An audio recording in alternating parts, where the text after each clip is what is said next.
అనంతపురం జిల్లాలో BRK news channel నూతన సంవత్సరం క్యాలెండర్ను ఎమ్మెల్యే దగ్గుపాటి వెంకటేశ్వర ప్రసాద్ ఆవిష్కరించారు. అనంతపురం అర్బన్ నియోజకవర్గ ప్రజలకు CM Chandrababu Naidu, deputy CM Pawan Kalyan, మంత్రి లోకేష్ తరపున నూతన సంవత్సర శుభాకాంక్షలు తెలిపారు. చంద్రబాబు నాయుడు ఆలోచనలు దూరదృష్టితో అనంతపురాన్ని అభివృద్ధి దిశగా తీసుకెళ్లినందుకు కృషి చేస్తామని ఎమ్మెల్యే తెలిపారు.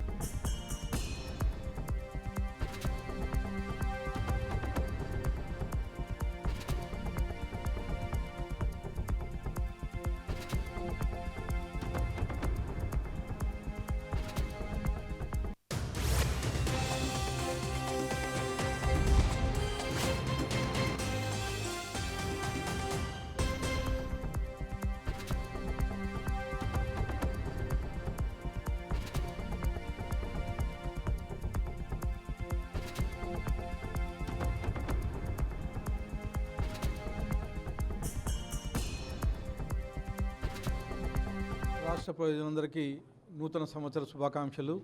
ముఖ్యంగా అనంతపూర్ అర్బన్ నియోజక ప్రజలకి, అలాగే మా ముఖ్యమంత్రి నారా చంద్రబాబు నాయుడు గారికి, మా యువ నాయకుడు ఐటీ శాఖ మంత్రి నారా లోకేష్ గారికి, ఉప ముఖ్యమంత్రి పవన్ కళ్యాణ్ గారికి నూతన శుభాకాంక్షలు తెలియజేస్తూ, మా ముఖ్యమంత్రి నారా చంద్రబాబు నాయుడు గారు ఆలోచనలతో అలాగే అనంతపురాన్ని అభివృద్ధి వైపు తీసుకెళ్తామని చెప్పేసి తెలియజేస్తూ మరొకసారి అనంతపురం నగర ప్రజలందరికీ నూతన సంవత్సర శుభాకాంక్షలు తెలియజేస్తాం.